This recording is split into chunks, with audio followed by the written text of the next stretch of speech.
with all of you. My name is Sylvia Fletcher, Chair of Publications Committee from the IPA.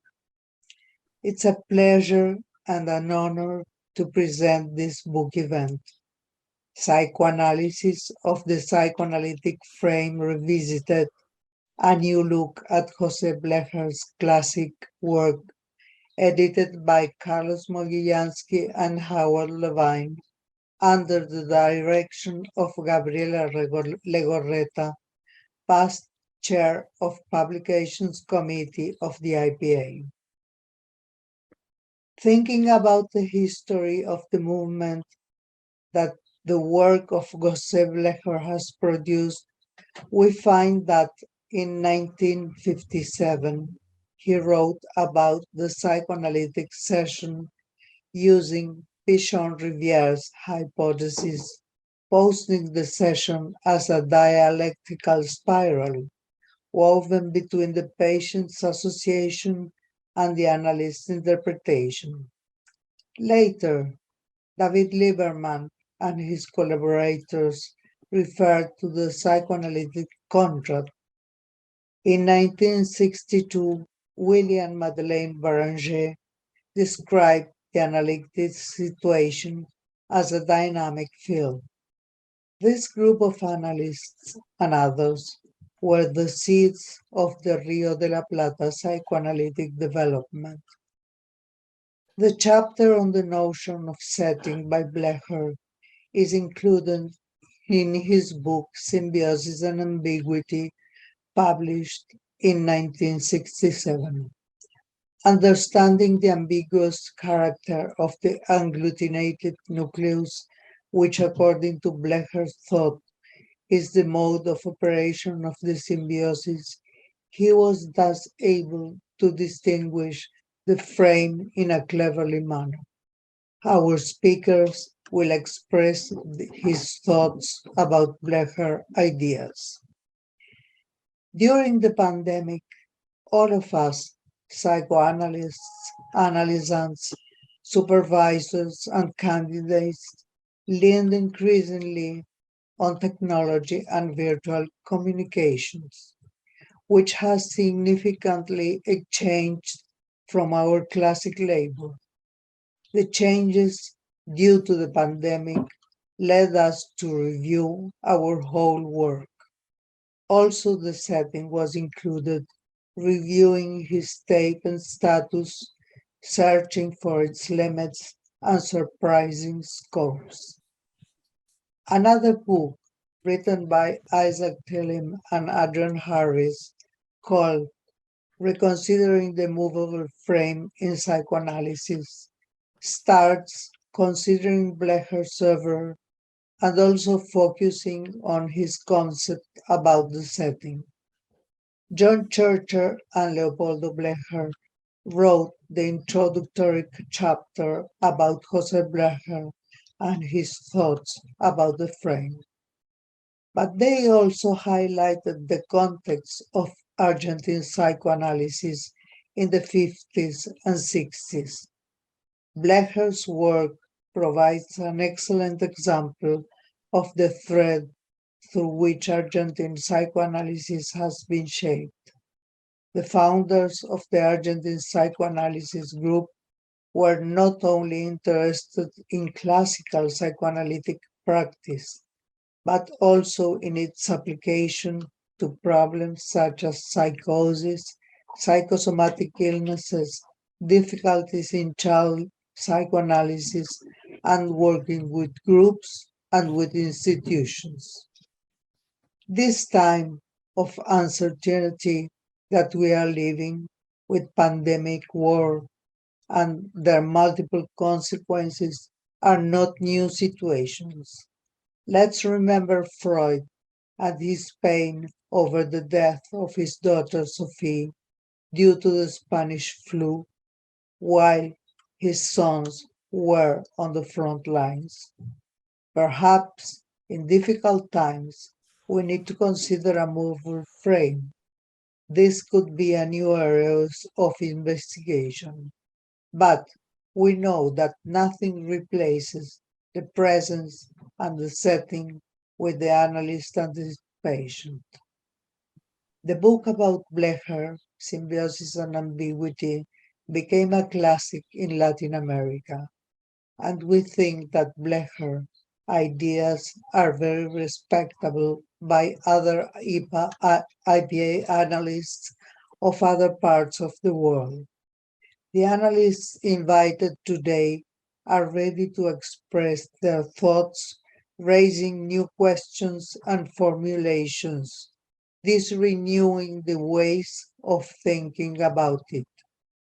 The publication committee is very grateful to the participants and analysts who connected to share this event.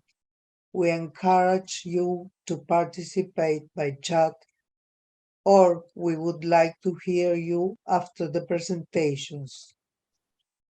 Unfortunately, Dr. Levine, Dr. Nissen, and Lombardi are not able to participate in this book event due to other commitments contracted previously. And now, let me introduce my colleague and member of Publication Committee, Natasha Delgado, who will moderate with me this enriching dialogue. Natasha is a graduated member of the Argentine Psychoanalytic Association. She works in private practice in clinical psychoanalysis and has translated numerous articles, mainly from English into Spanish. Since the beginning of her training, she has actively participated in IPSO and different committees at the Argentinian Psychoanalytic Association. Thank you so much for your attention, and Natasha will continue with this event. Thank you, Silvia, and welcome everyone to this book launch. It's a pleasure to introduce Silvia, who just spoke. She is a full member of the IPA. She is a past president and scientific director of the Uruguayan Psychoanalytical Society. Is a past co-chair of Latin American of International New Groups, IND, of the IPA, and she is the current chair of Publications Committee of the IPA. And today we're going to have 5 speakers. And now I would like to introduce our first speaker. It's an enormous pleasure to have Gabriela Legoretta with us. Gabriela Legoretta is a trainer and supervisor analyst at the Montreal Psychoanalytical Institute and Society, the French section of the Canadian Psychoanalytical Society. She is a treasurer of Canadian Psychoanalytical Society, ex-chair and consultant of the IPA Publications Committee. She's a consultant at the Montreal Fertility Center, and she's a coordinator of the Spanish book section of the Advisory Committee on Foreign Language Book Reviews of the Journal of the American Psychoanalytical Association. She works in private practice. So, Gabriela, let's hear. This is your turn, and thank you very much for being here. Thank you, Natasha, for your introduction. As the past chair of the IPA Publications Committee, I first want to thank Sylvia Fletcher, the new chair, for inviting me to participate in this book launch. This book, Psychoanalysis of the Psychoanalytic Frame Revisited, a new look at the work of José Bleger, has been published in one of the 5 series of the IPA Publications Committee, the series The Classic Revisited. This series was launched by Genaro Sarangano in 2015, who was at that time the chair of the Publications Committee and was introduced after 4 earlier successful series published under the auspices of the International Psychoanalytic Association. So far, 3 books have been published in this series. These are Playing in Reality Revisited, a new look at Winnicott's classic work, Attacks on Linking, a new look at Bion's classic work, and Andre Green's Revisited, representation, and the work of the negative. The aim of this latest series is to make available to psychoanalysts and other scholars in related fields a reinterpretation of the classics of psychoanalysis by leading analysts from various countries and different theoretical approaches in light of the most recent developments in contemporary psychoanalysis. The purpose is to underline the way in which these classics that have marked the history of the clinical and theoretical development of psychoanalysis have contributed and continue to contribute the psychoanalytic thought today. It was with considerable enthusiasm that the members of the publications committee selected Bleger's paper, Psychoanalysis of the Psychoanalytic Frame, as one of these classics that have marked the history of the clinical and theoretical development of psychoanalysis. This volume becomes the fourth of this series. Bleger is one of the most renowned pioneers of Latin American psychoanalysis. He was born in Argentina in 1922 and died, unfortunately, very young in 1972 at 50 years of age. He was a creative thinker, an intellectual with multiple interests. In Psychoanalysis of the Psychoanalytic Setting, Bleger presents new and striking insights about the setting. Although Bleger agrees with Winnicott, who considered the frame as a psychoanalytic situation composed of the summation of the details of management, Bleger introduced a distinction between the process and the frame. The frame consists of the constant elements within whose limits the process occurs. What is the most original, or one of them, of Bleger's ideas about the frame is his endeavor to explore it using a psychoanalytic inquiry and lens. He designates the psychoanalytic frame as a non-process within which the analytic process takes place, the background of a figure as in Gestalt psychology. If the setting is kept constant, it remains unperceived. When, for different reasons, disruptions occur, the setting suddenly changes its status from the background of a gestalt into a figure, that is, into a process. A clinical aspect that ensues because of this new perspective of the frame, now seen as a non-process, is that its disruption reveals that something has been projected onto it. Bleger considered the most primitive aspects of the personality, that is, the symbiotic and psychotic part of the personality, to be deposited in the frame and to remain silent until they are disturbed. The analysis of these primitive aspects of the personality, when they become part of the process, are amenable to psychoanalytic interpretation.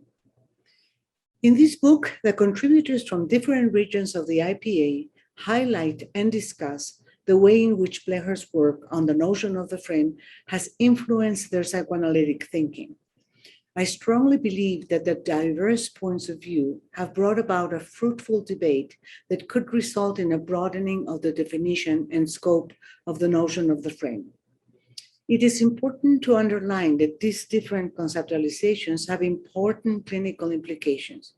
The way one conceptualizes the frame will, without a doubt, influence the direction of analytic work.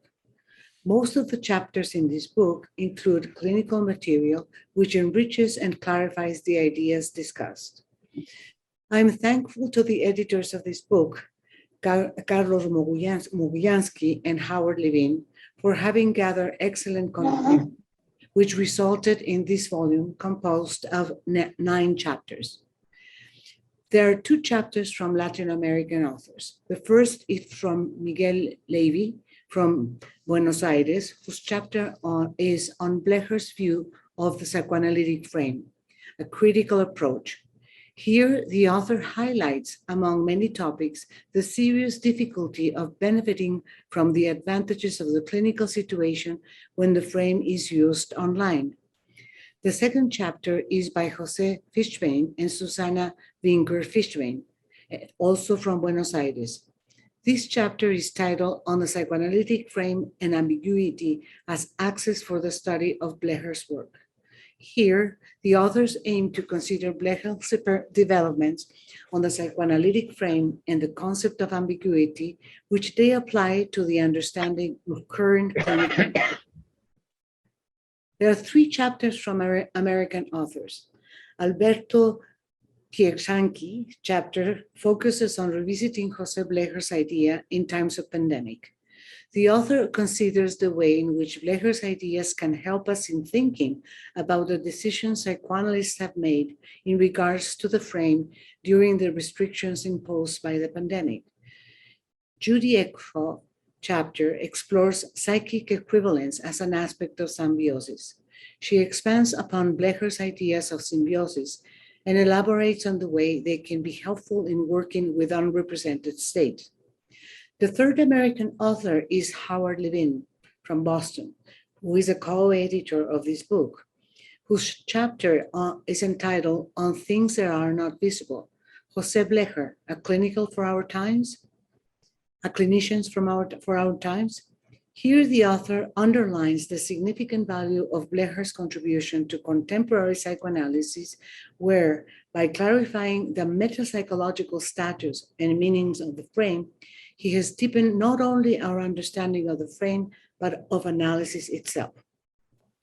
There are also 4 contributions from Europe and the UK. The first is by Leopoldo Bleger from Paris, whose chapter explores the question, what is the setting after all? The author, being perplexed by the way in which the notion of setting has evolved, explores what his development is all about and underlines the difficulties that some conceptions of the setting arise. A second author is John Churcher from England, whose contribution is titled The Psychoanalytic Setting, Embodiment and Presence, exploring José Bleger's concept of encuadre. The author summarizes some of José Bleger's concepts that help one understand the psychoanalytic setting. He considers how they might be applied in a radically modified setting which involves telecommunications. A third author from this group is Riccardo Lombardi from Rome, who writes on Thirst for Infinity and the Analytic Frame, Reflections on Bleger and Mate Blanco.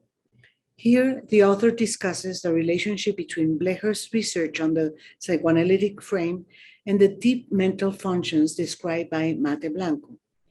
And finally, Bernd Nissen from Berlin focuses on understanding early experiences, Bleger's contributions to the undifferentiation of early states. The author highlights the notions of undifferentiation, ambiguity, and the glyptocaric position, which together carry the potential of deepening our understanding of the topic of unrepresented states. I also want to mention Carlos Mogilanski from Buenos Aires, who is a member of this committee, who wrote an excellent introduction to the book. As one can see, the variety, richness, and originality of the contributions makes this book a valuable addition to the IPA Classics Revisited series. It will be of great value to those who want to become more acquainted with Bleger's seminal paper, which should be considered a classic in the way Italo Calvino considers. I will end with 2 of his quotations on this matter. A classic is a work which persists as a background noise, even when a present that is totally incompatible with it holds sway. And a second one, every rereading of a classic is reading of discovery. Thank you very much. Thank you, Gabriela. Wonderful. So now we're going to have our second speaker. This is Carlos Mogilanski. It's a pleasure to introduce Carlos. He's a full member and training analyst of APEBA, FEPAL, and IPA. He was a scientific secretary and former president of APEBA. He's a member of the board of the International Journal of Psychoanalysis and current member of the IPA Publications Committee. And he's author of many papers and books published in Argentina, Armenia, Germany, Mexico, Spain, and the UK. So Carlos, Well, it's your thank you, turn. Natasha. Buenas tardes and good afternoon to all. I'm grateful with Silvia Freshner and Gabriela Legoretta for having the possibility to be the editor of this book. I want to say that my contribution will be short, as I only edited the book, and the authors deserve to have now the opportunity to share their ideas. This book offers an unusual debate. In the first place, a debate on the meaning of the Spanish term encuadre. I want to maintain the term encuadre in my exposition. These discussions seems to be academic, but it conceals a political controversy about what is meant by psychoanalytical practice. I believe that some authors are going to refer to this in this meeting. Second, the pandemic brought the issue of remote encuadre to the fore. All analysts wonder what to do with the difficulties that remote contact offers, and with the new possibilities offered by the internet for contact between different regions of the planet. Bleger did not invent the term encuadre, but he questioned it as an important clinical factor. He problematized the role of invariance in clinical practice, and he showed some effects when this invariance is broken. These examples show the silent place of the encuadre as a repository of conflictive, denied aspects of the patient and the analyst. Its title is already controversial. How to translate the Spanish term encuadre as frame or as setting? You will see different authors use different words. Why can't we use the notions of limits and scope?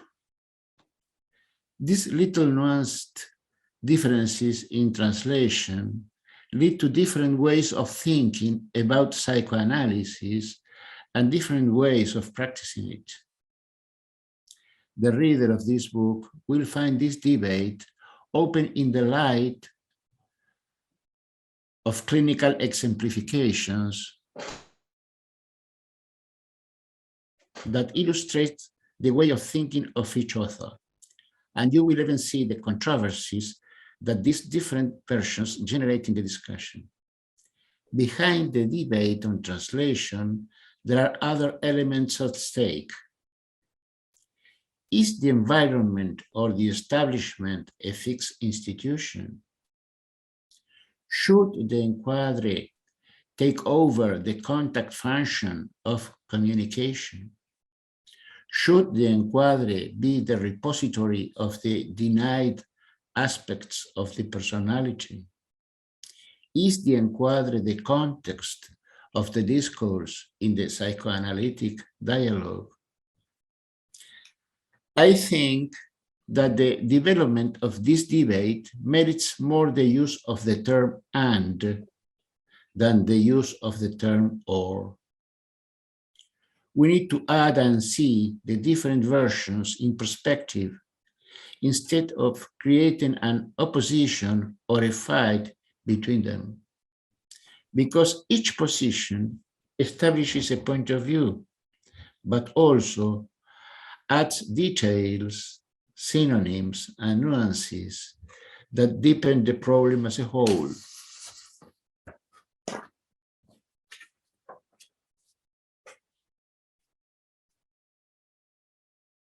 In order to solve the problem in the future, we cannot miss any details. The encuadre described by Bleger was remarkable because he could see that it was a fixed establishment. But we must not forget that the enquadre evolves when the patient is able to survive the tumult of this earthquake, when the enquadre is mobilized. Finally, anyone has the right to read the text as one likes. But it seems to me it is not a good method, the use of other author ideas to back or authorize one's own. Thank you very much. Thank you, Carlos. Thank you. So now we are ready for our next speaker, who is going to be John Chacha.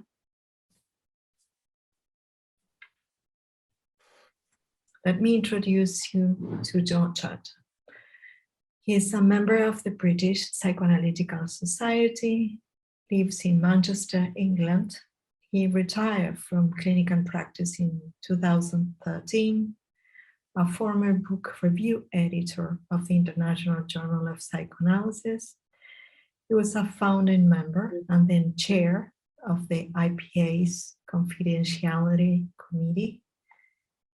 He has a particular interest in the nature of the psychoanalytic setting and was co-translator with Leopoldo Bleger and Susan Rogers and co-editor with Leopoldo Bleger of the English edition of José Bleger's Symbiosis and Ambiguity.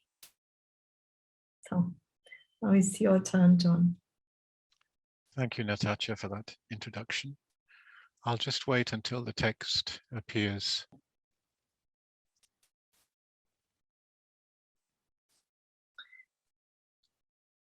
Perfect. You see that? Yes, it's Good. Okay. good. Thank So you, John. I first learned of the work of José Bleger 30 years ago when I was a candidate.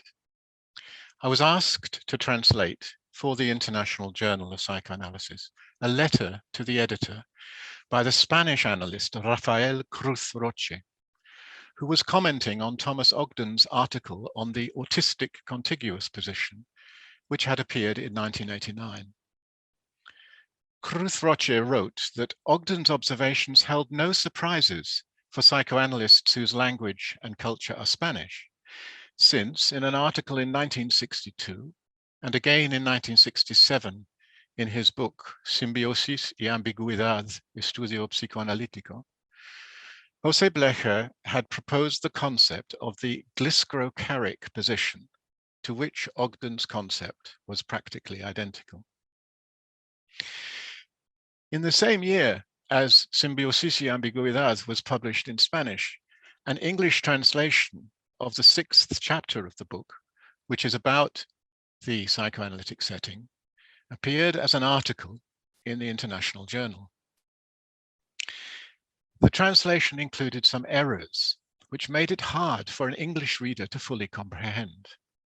For example, Bleger used the Spanish phrase miembro fantasma, which is equivalent to the English phantom limb. That's the well-known neurological symptom following an amputation, which indicates the existence of an internal body schema, as described originally by Head and Holmes in 1911-1912, and later discussed from a psychoanalytic perspective by Schilder. In the 1967 translation, however, this phrase was rendered as ghost member, which in English makes little or no sense, and which fails to convey the parallel to which Bleger was drawing attention between the neurological symptom and the manifestation of the psychoanalytic setting when it is disrupted. This parallel is an important observation by Bleger because it reveals the intimate connection between the physical nature of the setting, including the bodies of the analytic couple, and the psychological phenomena that occur when the setting is disturbed. It's linked to Blecher's adoption both of Politzer's concrete psychology and of Pichon-Riviere's conception of the three areas of mind, that is, body, of areas of mind, body, and external world. And also with that's Blecher's assertion of a principle of equivalence between the three areas, which he regarded as a necessary corollary of his radically anti-solipsistic view of ontogenesis. To take another example, Blecher is careful to describe his project as follows, and I quote, "I wish to examine what is involved in the maintenance of an ideally normal setting."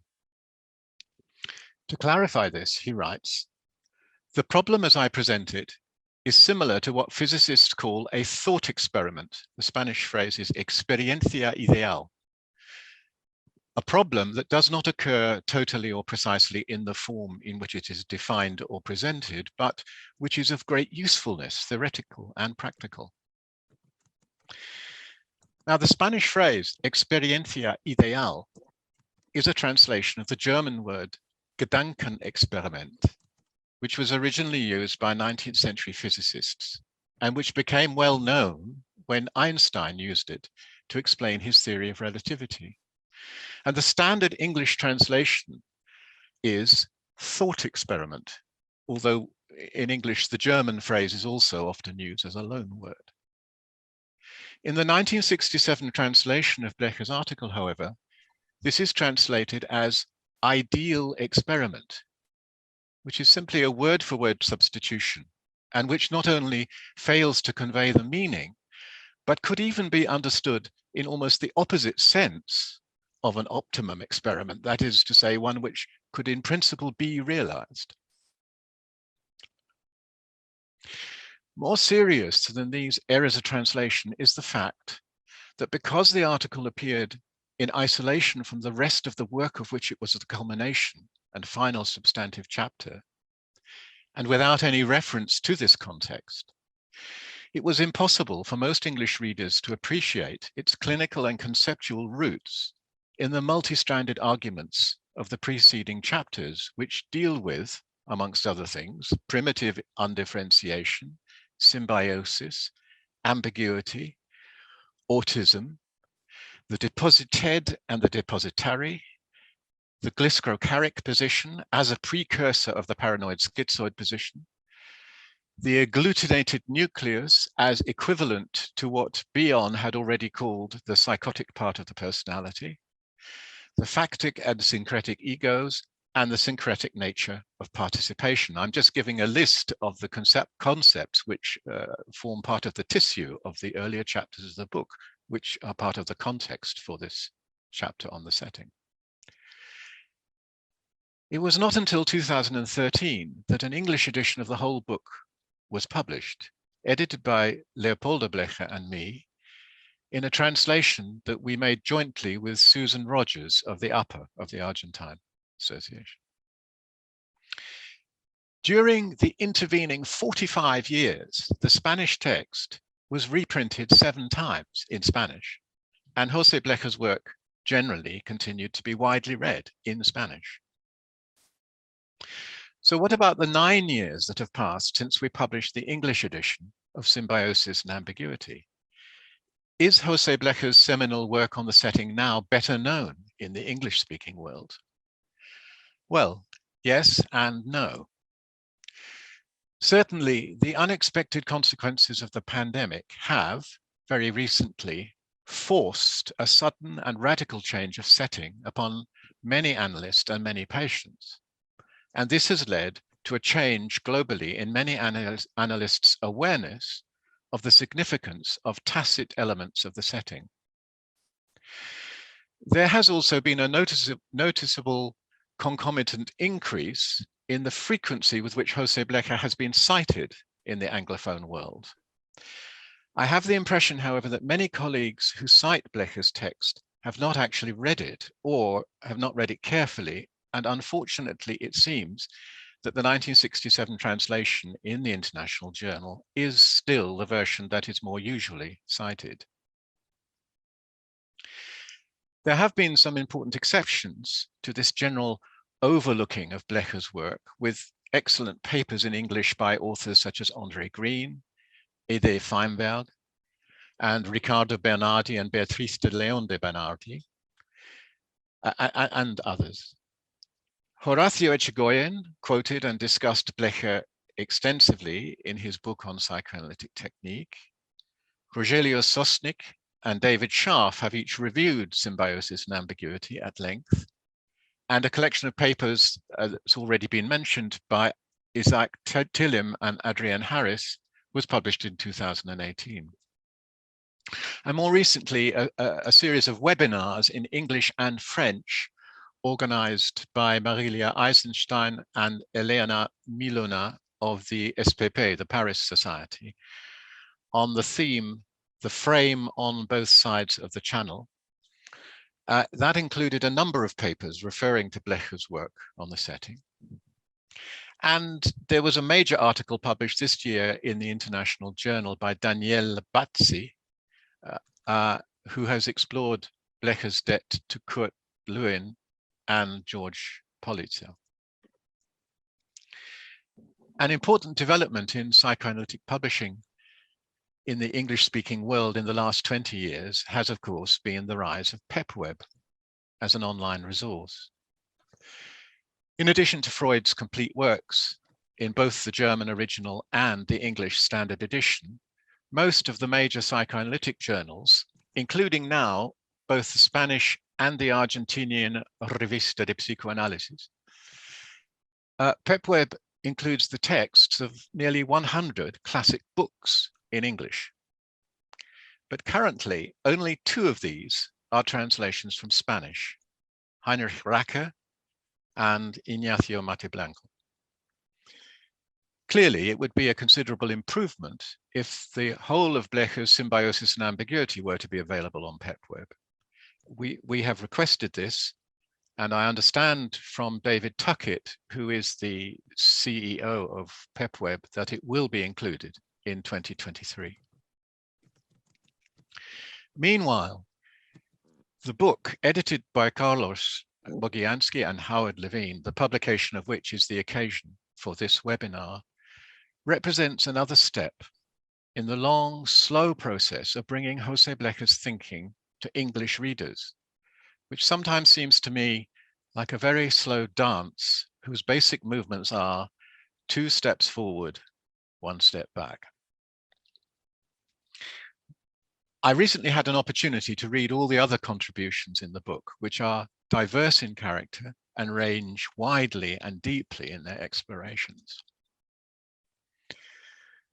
My own contribution to the book addresses questions of embodiment and presence in the psychoanalytic setting, the social and institutional constitution of the body schema, Blecher's 2 settings, and the problematic idea of an internal setting. To explore the implications of telecommunications when the classical setting is modified, as for example, when working remotely by telephone or video, I describe in some detail another Gedanken experiment, another thought experiment, in which the setting is modified by technology in a more radical way than is actually possible.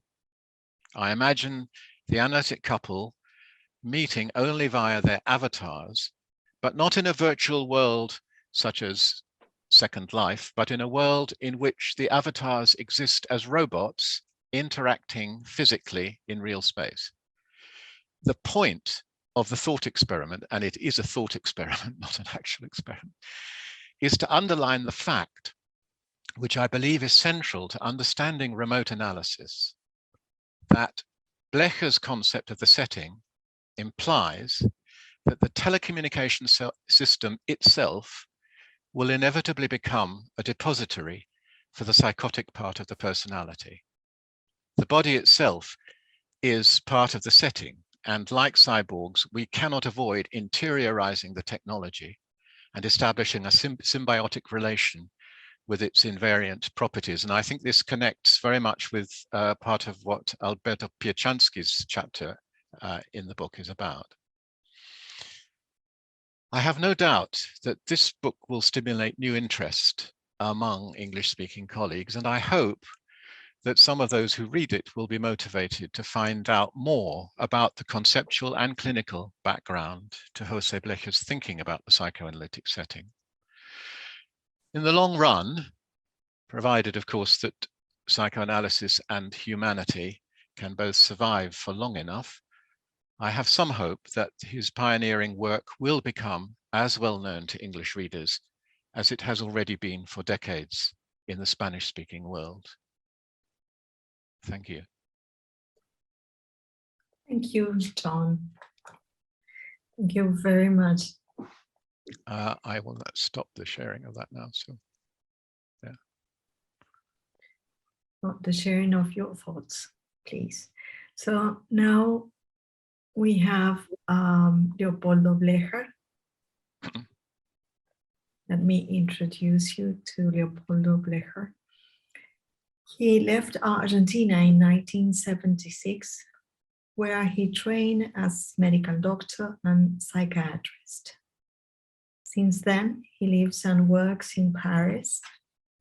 He's a supervisor analyst of the French Association Psychoanalytic de France. He has published several papers on the work of Melanie Klein, Psychoanalysis in Rio de la Plata, Argentina and Uruguay, and on problems of methodology in psychoanalysis. He is a member of the EPF, the European Psychoanalytic Federation, working party on a specificity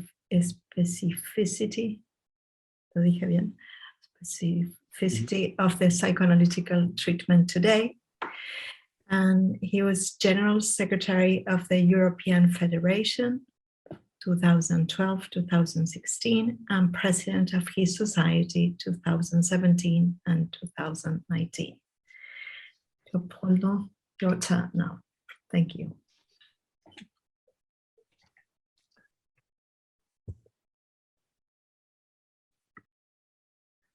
Thank you very much, Natasha.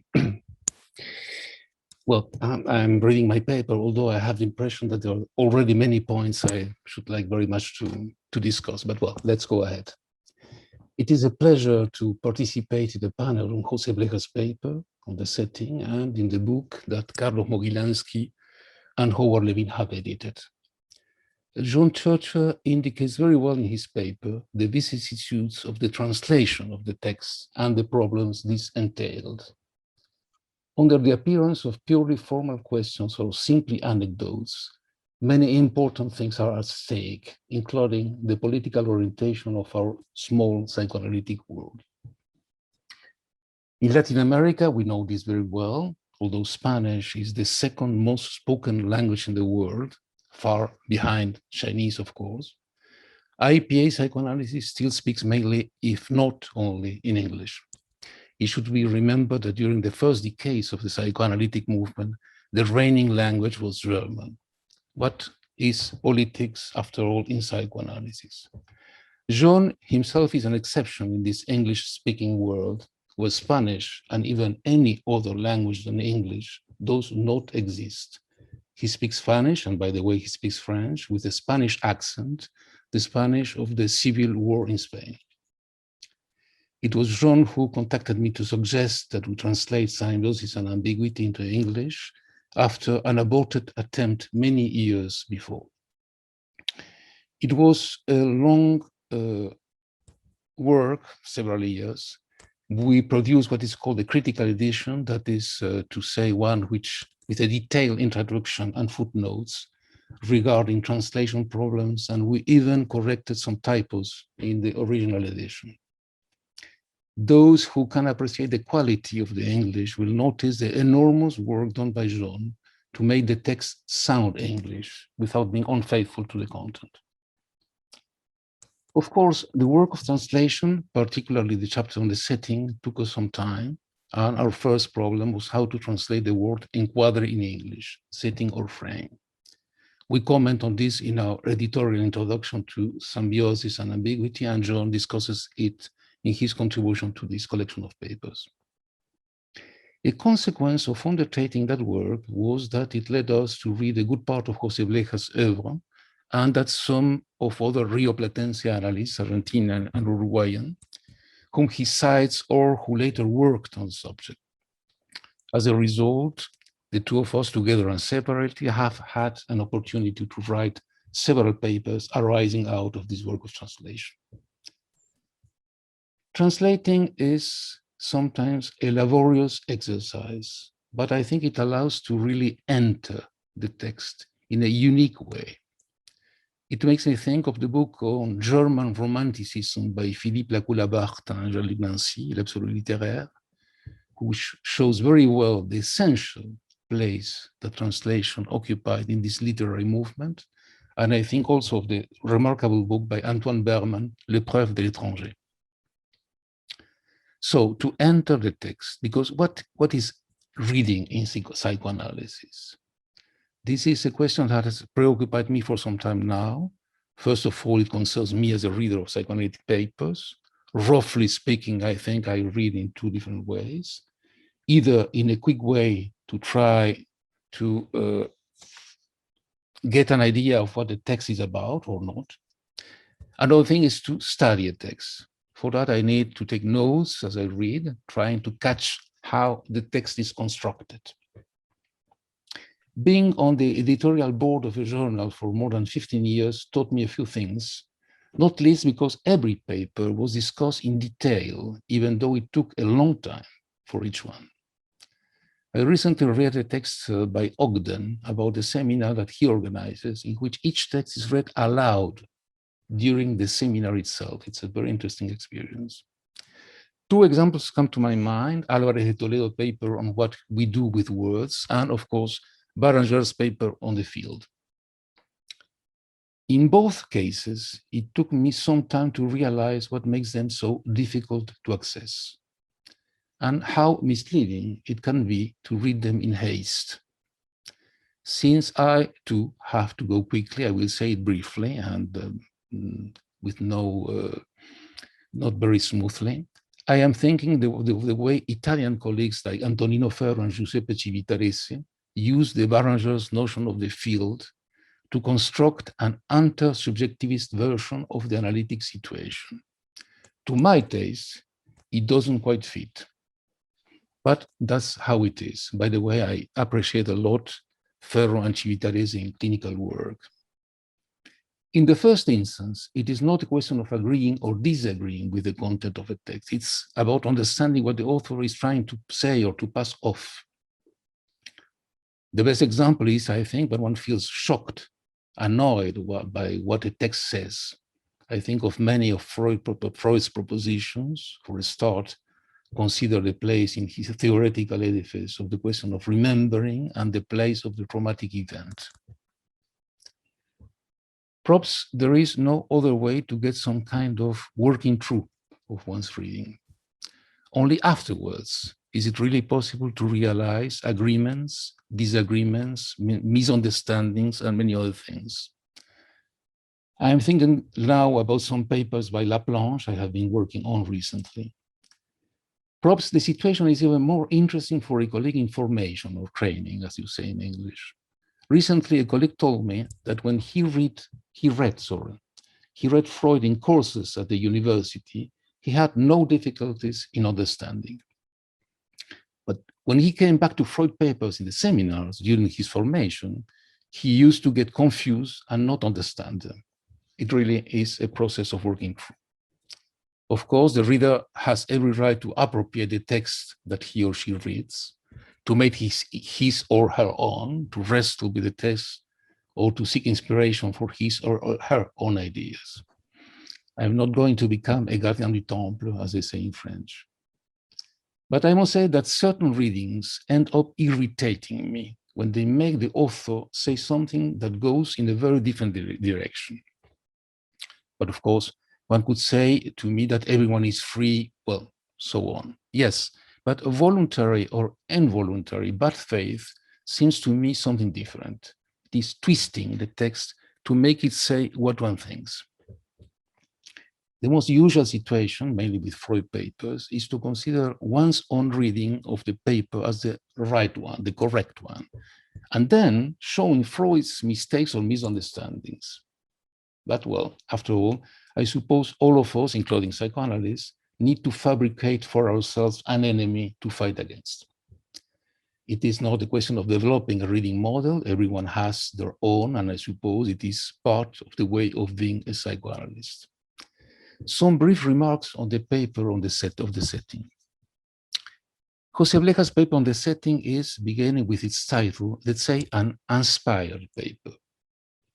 One has the impression of seeing the author's pen glide over the page as if the ideas were being strung together without necessarily following an impeccable line of argument or striving for good writing.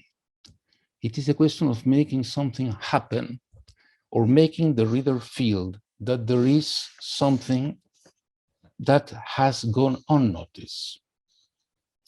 I suppose this is the reason why there are so many footnotes. I think there are 16 footnotes in about 10 pages. In a certain sense, the paper on the setting could be read as a long and fruitful footnote to the chapter on ambiguity. Bleger, by the way, wrote that it was while elaborating and writing the long chapter on ambiguity that the paper on the setting was written. Some small examples taken from the text, some of them have already been mentioned. Bleger's insistence on being interested in situations when the setting is not a problem and not when the setting appears as a difficulty. Or where he suddenly adds a footnote saying that the question of the setting is not a technical question, but a strategic one. It is almost as if Bleger only realized the normal significance of the question of the setting while he was writing the text or during a rereading of it. Another example, when Bleger writes that sometimes the patient has to be hospitalized in order to maintain what is left of the setting, which is in fact a quite shocking idea. It is interesting because one can wonder if Bleger really thinks of the setting as an invariant, and this could be a very interesting discussion. One last thing I want to underline. Bleger did not invent the term or the concept of setting, something that can be read in some commentaries. But it is true that he problematized it, showed its problematic nature. In other words, it is not a doctrinal text which dictates a particular reading. I think it's an open text in which a psychoanalyst questions himself about what he actually does and without closing off the question with answers. Maurice Blanchot, a French essayist, wrote, "La réponse est le malheur de la question. The answer is the misfortune of the question." Thank you very much. Thank you, Leopoldo. Thank you very much. And now is the turn for our last speaker of today.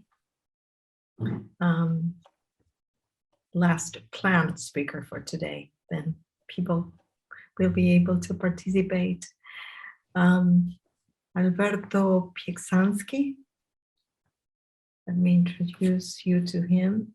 He is a psychoanalyst, adults, children, and adolescents psychoanalyst.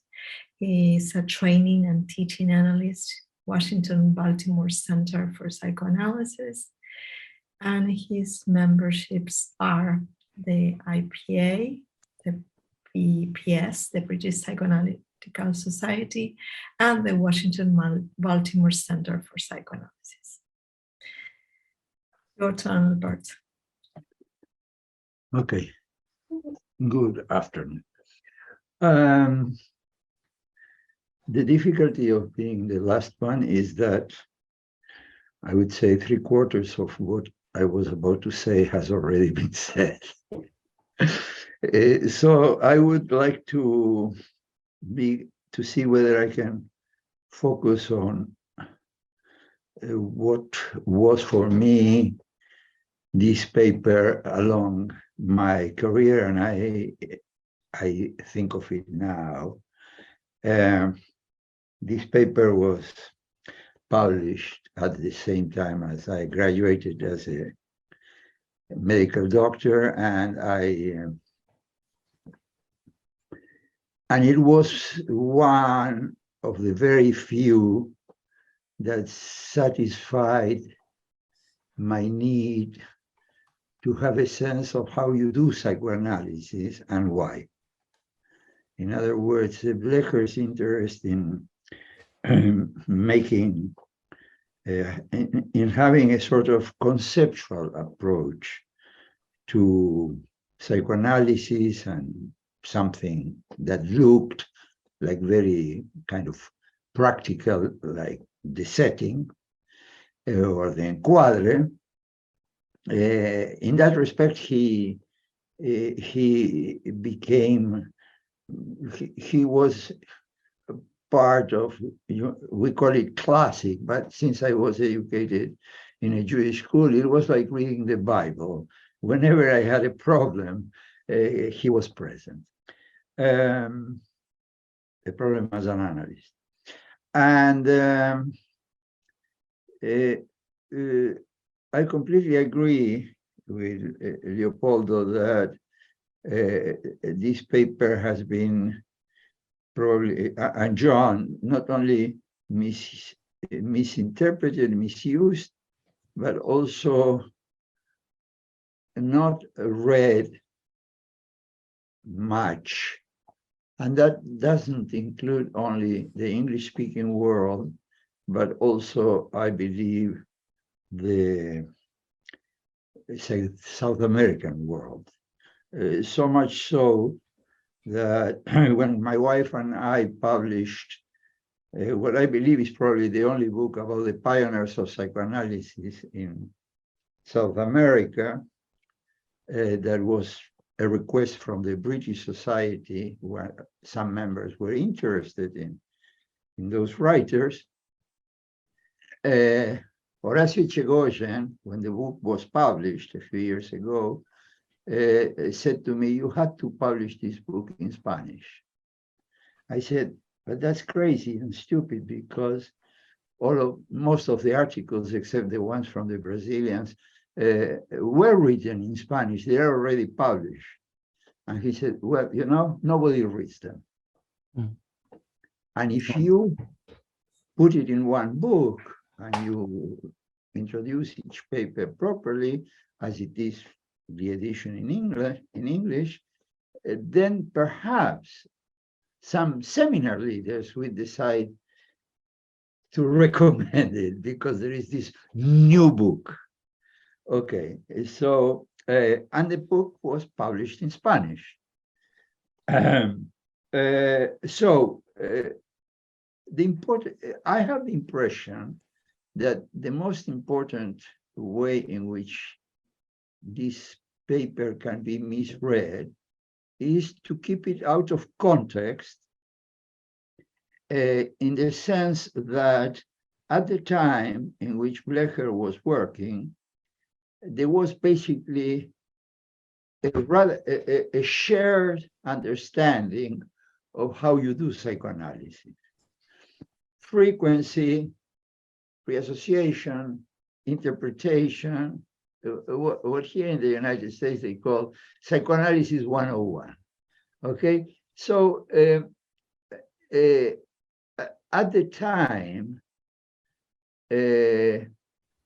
he was having a conversation with an audience that took for granted, not took for granted, that shared the basic notions about what setting or encuadre is, what is an interpretation.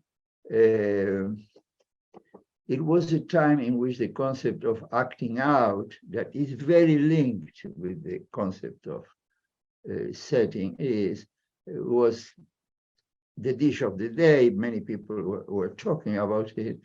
So I think that the first thing we need to understand is that he was talking to an audience of colleagues that practice psychoanalysis in a very similar way, at least from the outside. 4 or 5 times a week, sessions, lying on the couch, a lot of emphasis, because Melanie Klein was very influential at the time, on any variation on the setting, particularly when introduced by the patient. And he was opening up a discussion and about it, and also an attempt to understand what are the foundations, why we do it. And for me, the notion that is the depository of the most primitive aspects of the personality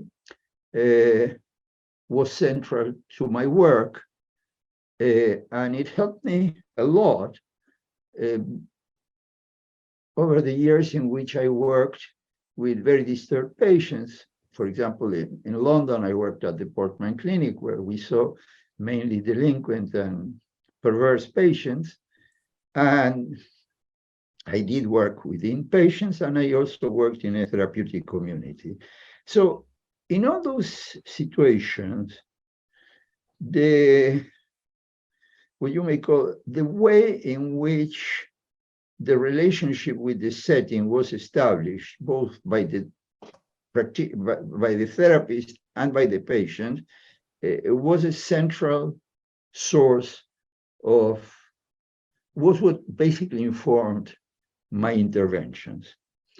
And in that respect, I think that many of the other issues that this paper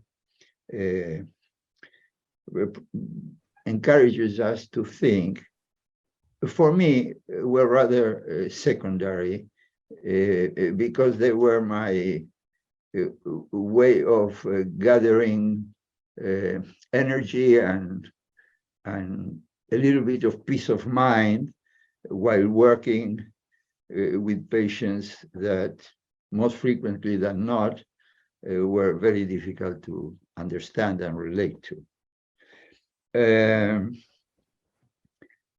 So this is one way of looking at it, but it occurred to me that there is another way, and is that for me, Bleger was always a rather intelligent person, and I don't believe that he believes that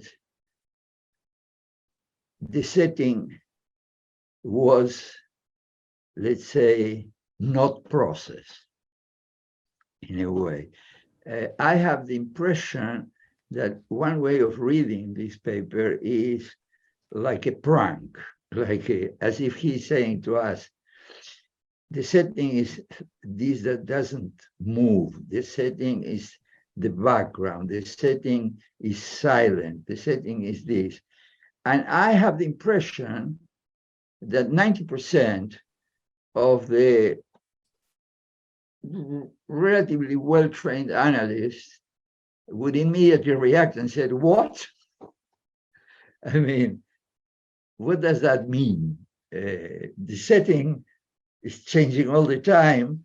The setting is the way my patients dress or behave, or the setting is when I particularly had a patient that used to have almost breakdowns when he realized that some of the books in my bookshelves changed place, for example. Yeah.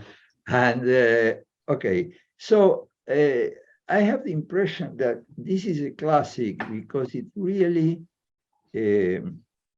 invites us to think about the obvious, that is, the setting is the emotional, physical space where we operate, and it is it's inconceivable to have any activity, human activity outside it. Now, going to the pandemic, I think that in spite of the fact that there are many examples in the literature and in the life of psychoanalysis where the setting was disrupted, changed, evolved, suggestions were made. Ferenczi is probably one of the most famous ones. What happened now is something that I would touch it briefly, that I think can be even looked at as from the perspective of a perversion. One of the things I have noticed is that many analysts have changed the setting on the assumption, or on the public assumption, that they were trying to give some continuity to the treatments. But what I found out during the last 6-7 months is that a very important number of them are not planning to go back to work in person. Mm-hmm. And that tells me that this is an acting out, you may say, in which a deeply felt yearning to get whatever the online work gives you has been legalized, has been established as a legal procedure. Now we can all do it. And now it has been institutionally, at least here in the United States, accepted as a valid approach even to training analysis. Now, nobody knows what the post-pandemic is going to bring to us.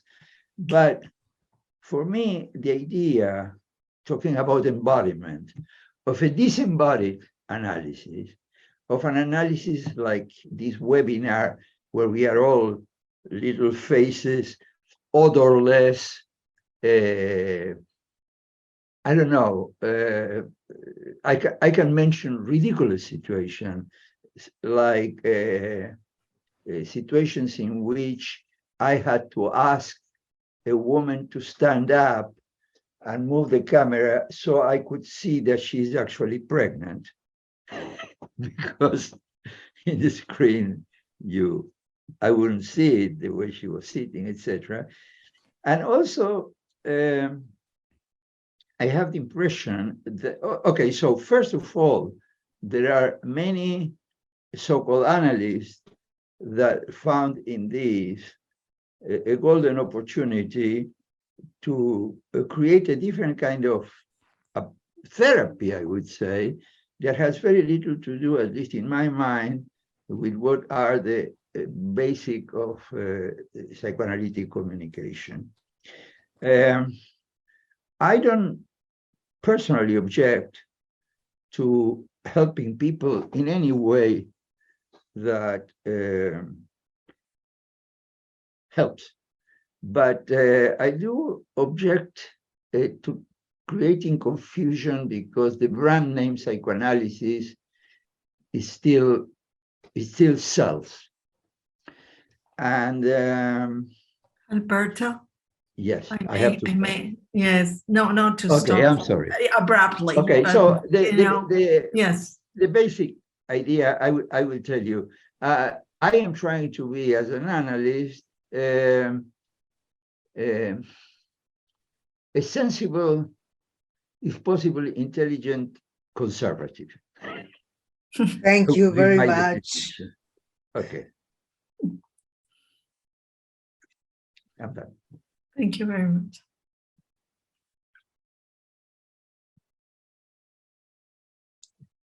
Okay, that's the time for questions. If you have any question or you want to give us some comments.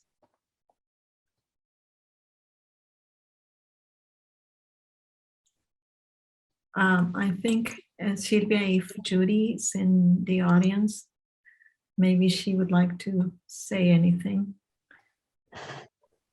Excellent. But Judy, if you're there.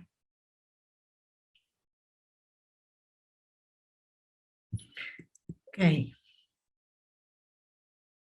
Judy Eckhoff is one of the other contributors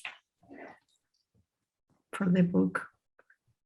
But if she's not available, I would like to say that we have some already some words, some congratulations from Graciela Andres and some Norm Quist. And I think there's a question in the Q&A from Joshua Barzelli.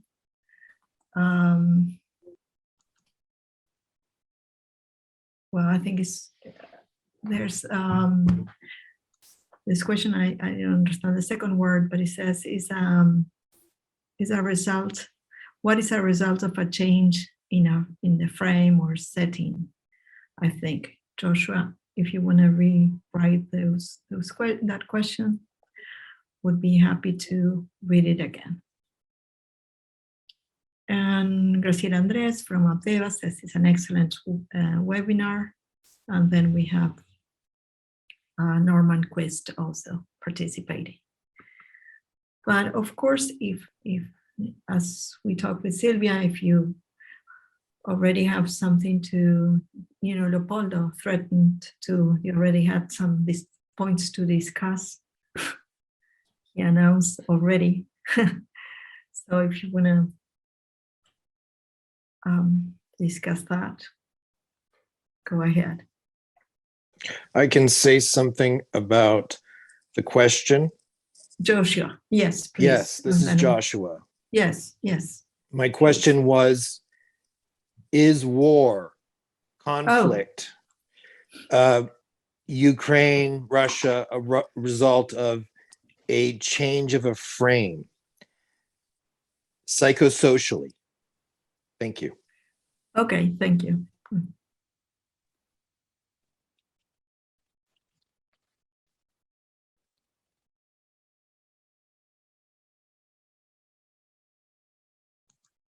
Perhaps someone wants to answer him.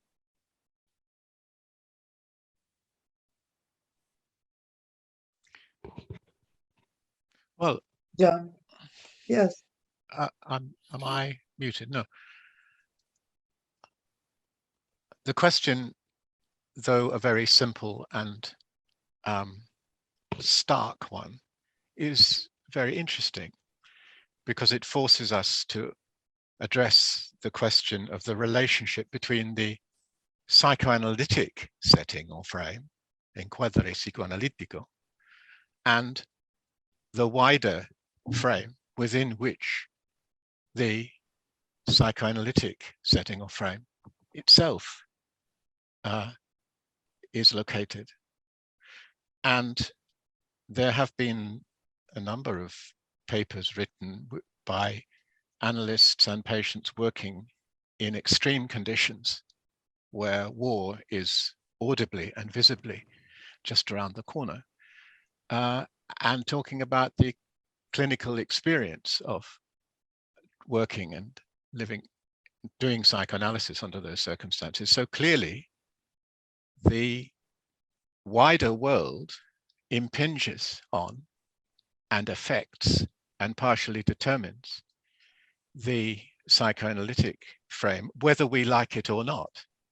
In that sense, it's an extension of the point that Leopoldo has made, which is the setting itself, the psychoanalytic setting, exists whether we like it or not. And for me, I think it connects with a theme which has been running through a number of the presentations today, which is the relationship between what is invariant and what changes.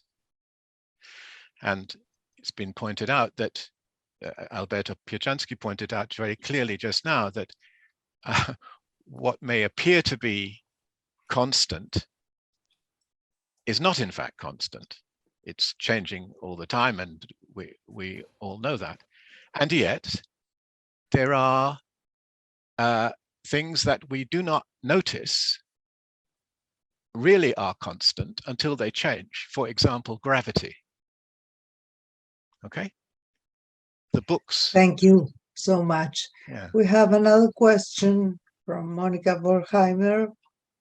I'm interested in the idea brought by Alberto about disembodied in online psychoanalysis.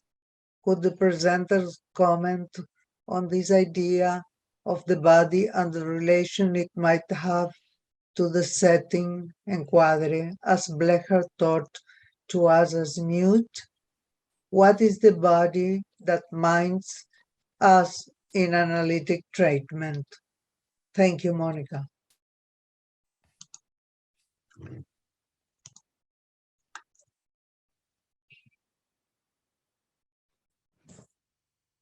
Alberto, do you want to answer? I don't know whether I can answer, but probably the answer is in some of my comments previously. I find that a decent an analysis, as it has been basically understood until now, where there is no body presence in the same room, or at least two bodies minimum, it can be very helpful.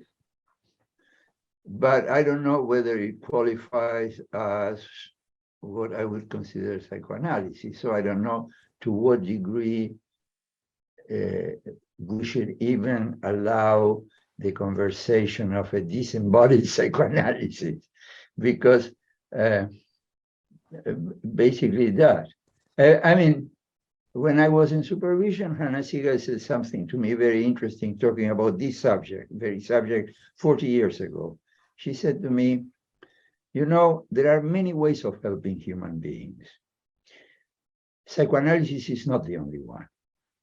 Many people call psychoanalysis what is not, simply because it's still a very recognizable, it sells, but also because we believe narcissistically that it is the best way of helping people.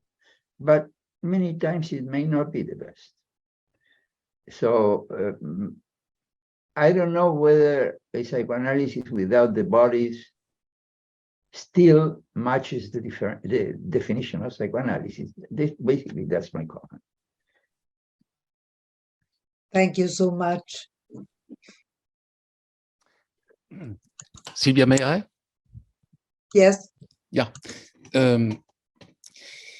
Well, there are many points, interesting points. I agree with many things that Tito Pijansky said, and trying to answer partly to some of the questions. I wanted to highlight what he said, that I think we must insist on this point. There is always a setting. In psychotherapy and with psychotic patients at the hospital, there is always a setting. Bleger, in his paper, is considering the psychoanalysis of the psychoanalytic setting. And as Tito said, he was addressing a whole group of people working in a certain sense. And it's a very important point. By the way, the term cadre in French, which is enquadre in Spanish, was used by a French sociologist, Maurice Halbach, who talked about les cadres sociaux de la mémoire, the social setting of the mind, which is a very interesting book. So to answer the question about the war, of course there is a setting, but it's not a psychoanalytic setting. It's another kind of setting. And one more point, it's not easy, I think sometimes not easy to indicate precisely what we call setting. But I have the impression that many times some kind of details that we experiment in the analytic session can be, in a certain sense, I don't know how to say it, naturalized, given us something natural. For instance, let's consider the fact of shaking hands or not. During the pandemic, I stopped shaking hand, which is the usual way we proceed in France. I know that in other countries, that's not the usual way. Some patients reacted very heavily about this point. It was felt as a mistrust, as a kind of treachery. I mean, all the most full aspects of the personality are connected with this kind of details. So I have the impression that things that are going unnoticed for a long time, and even we don't realize for many, many years, some kind of things that are going on in the analytic situation, and suddenly they appear. So that's, for me, that's one of the main points in Bleger's paper on the setting. Well, I stop here, but I...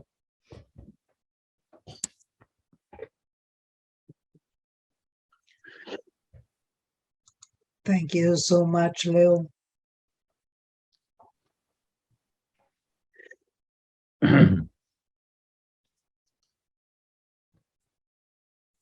Okay, perhaps it's the time to show the book. Carlos wants to talk. May I? Yes. Carly, gonna do you want to Yes, talk? yes, yes, I'm Yes, going yes. to say something. I think that Leo put the question in the center of the problem, which is about in the psychoanalytic process. The analytical setting is referred to this as he differentiated the social frame or the social setting is different from the analytical setting, and is different from the context of any other situations in life. So I try to think about what is the specificity of the analytical setting linked to the specificity of the analytical process. In the example of the shaking hands of Leopoldo, the situation is not shaking hands, it's what is attributed to shaking hands, what is deposited in shaking hands, what is mobilized when shaking hands is impossible or is forbidden. Thank you.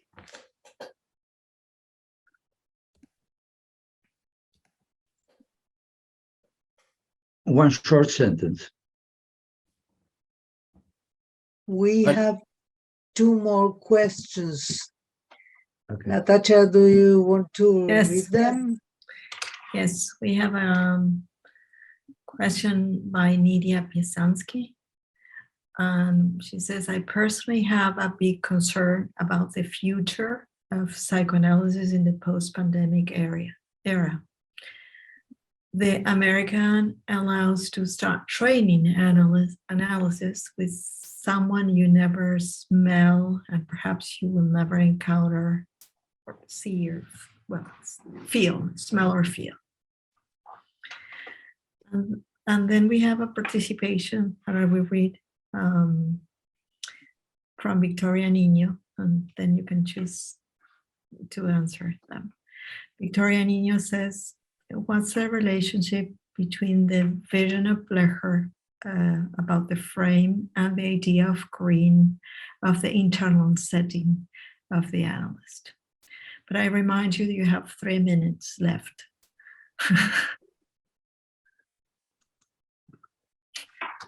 So. Eso es un igual. Yes. Yes, that's a setting. Yes.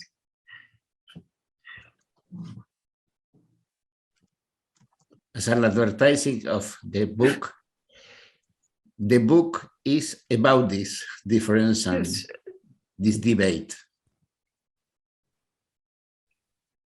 Yes. Yes, I think there are many papers who treat the question of the internal setting. So perhaps we can discuss it after people had read it. Yes. Rhoda, I think we're ready to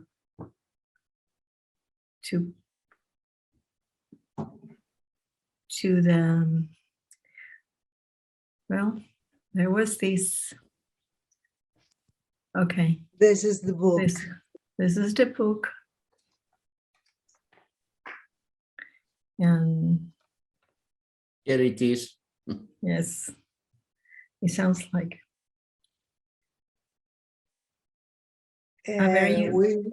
Yes, Natasha, could you explain it? Yes, you can reserve your copy and you can contact Rhoda, who has been fantastic putting up all the presentations. Thank you, Rhoda. And you will get a 30% discount. So this is, and you will get it, you know, by shipping at home. So, and there's the code. And there was another part that I think, Rhoda, you were going to put up on the screen.